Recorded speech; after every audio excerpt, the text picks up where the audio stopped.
Itu ke pemeriksaan denyut nadi ya. Denyut nadi merupakan pemeriksaan untuk melihat pengembangan arteri yang dapat diraba dan disebabkan oleh peningkatan volume darah dalam pembuluh darah akibat kontraksi jantung. Sehingga denyut nadi itu dipengaruhi oleh kontraksi ventrikel. Apa yang dinilai dari denyut nadi adalah pada waktu volume darah melewati pembuluh darah. Nah, pada orang dewasa sehat, denyut nadi itu sama dengan kontraksi ventrikel. Tapi dalam kondisi tertentu seperti pasien dengan masalah ginjal, penyakit jantung, itu juga dapat menyebabkan gangguan pada kontraksi ventrikel sehingga menyebabkan denyut nadi tidak sama dengan kontraksi ventrikel. Nah, kalau misalnya pemeriksaan denyut nadi ventrikel pada pasien dengan gangguan tertentu, kita perlu melakukan pemeriksaan denyut nadi pusat, yaitu denyut nadi apikal. Nah, yang kita biasanya nilai itu adalah denyut nadi perifer, yaitu denyut nadi pada ujung-ujung anggota tubuh seperti lengan dan kaki. Sedangkan denyut nadi apikal itu adalah denyut nadi yang diperiksa pada apeks jantung. Apa saja mempengaruhi denyut nadi? Yaitu usia, ya, semakin meningkat usia denyut nadi semakin lambat. Jenis kelamin karena faktor hormon tadi, ya. Terus demam juga dapat mengakibatkan denyut nadi meningkat karena dia akan membantu pengeluaran panas. Aktivitas kita berlari-lari itu akan dapat meningkatkan aktivitas fisik yang meningkat akan meningkatkan denyut nadi. Obat-obatan yang meningkatkan kerja jantung, ya, itu dapat mengakibatkan peningkatan dari denyut nadi.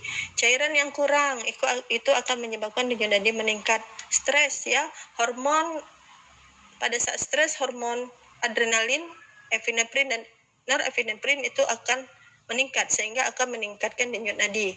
Posisi, ya, posisi berbaring itu akan menyebabkan denyut nadi lebih lambat. Posisi berdiri karena letaknya dia berlawanan dengan gravitasi akan meningkatkan denyut nadi.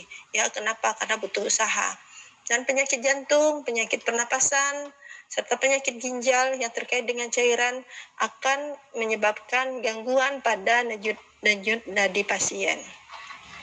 Ini adalah rentang normal dari denyut. Jadi kalau yang ada variasi itu tadi di tujuan pembelajaran kita, ya, variasi nilai itu ada pada variasi denyut nadi dan pernapasan, ya. Pada bayi itu rata-rata 130, pada anak-anak semakin menurun jadi 170. Usia remaja itu 75. Kenapa ada sedikit peningkatan pada usia remaja? Karena pengaruh hormon, ya, hormon pertumbuhan. Terus orang dewasa 80 dan orang tua itu nadinya sekitar 70. Nah, ini untuk rentang pernapasan bisa ditengok, ya. Ini adalah rentang normal pada pernapasan dan denyut nadi. Tapi beberapa kondisi tertentu seperti atlet, ya, mereka punya denyut nadi yang lebih lambat saat berolahraga jika dibandingkan dengan orang normal. Nah, ini adalah lokasi untuk pemeriksaan denyut nadi. Ini apikal, dia berada pada apeks dari jantung. Kita periksa denyut nadi apikal di sekitar sini. Nah, sedangkan denyut nadi brachial yang di lengan bawah, yang di siku, ya, radialis lengan bawah, brachial pada siku, temporal. Nah, di sini juga kita lakukan pemeriksaan termometer tadi di sini, ya. Karotis pada leher, paha, belakang, lutut, dan tibia, serta di dorsal. Ini adalah lokasi pemeriksaan denyut nadi. Saya sarankan kalian coba temukan titik-titik itu, periksa di mana denyut nadi kalian. Nah, kapan kita lakukan pemeriksaan radial? Kapan kita lakukan pemeriksaan brachialis? Kapan di karotis? Ini ada, ya. Untuk radialis ini yang sering kita lakukan karena dia lebih mudah diakses pada bagian paling ujung, kita tidak perlu membuka pakaian pasien, ya. Temporalis dipakai kalau misalnya radialis itu nggak bisa dipakai. Kita lihat nadi temporalis. Karotis ini kalau misalnya ada gangguan pada jantung pasien, henti jantung. Nah, jangan diperiksa radialis, temporalis, langsung ke karotis di bawah leher.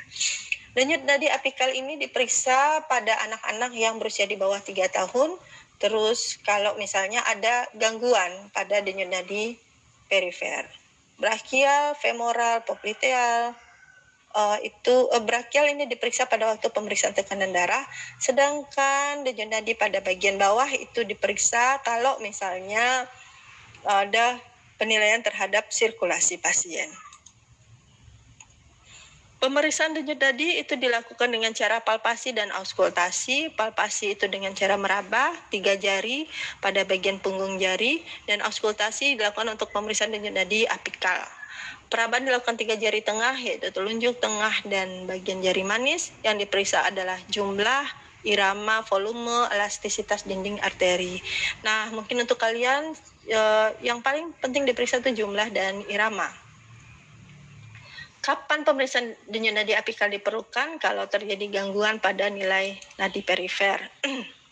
Denyut nadi normal itu berkisar antara 60 sampai 100 kali per menit. Lebih dari 100 disebut takikardi, dan kurang dari 60 diperiksa disebut dengan bradikardi.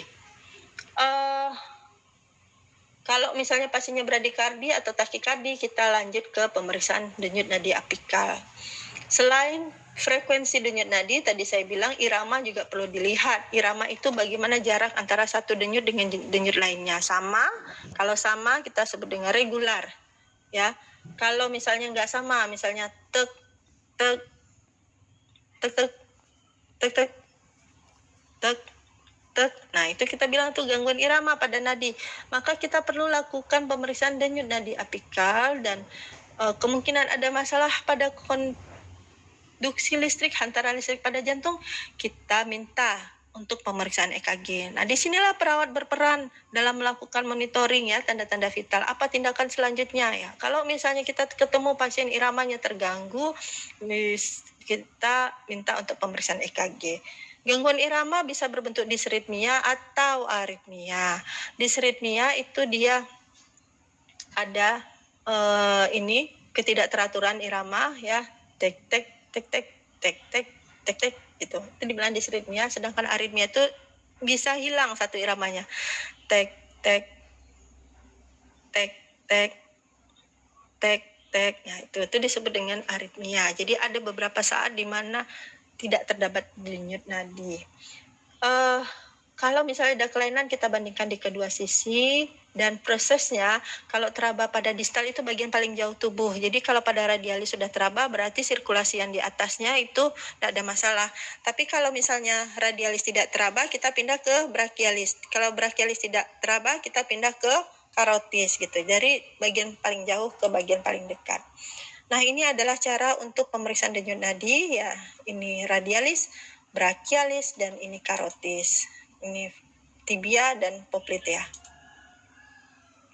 Nah, kapan pemeriksaan denyut nadi apikal diperlukan? Ya, kalau tadi tidak ada nadi pada perifer, terus iramanya tidak teratur atau terlalu cepat atau terlalu lambat, kita perlu periksa denyut nadi apikal. Yang kedua, pada pasien dengan masalah jantung, paru-paru, dan ginjal. Terus yang ketiga, pada anak usia di bawah 3 tahun. Dan kalau kita juga memberikan obat jantung.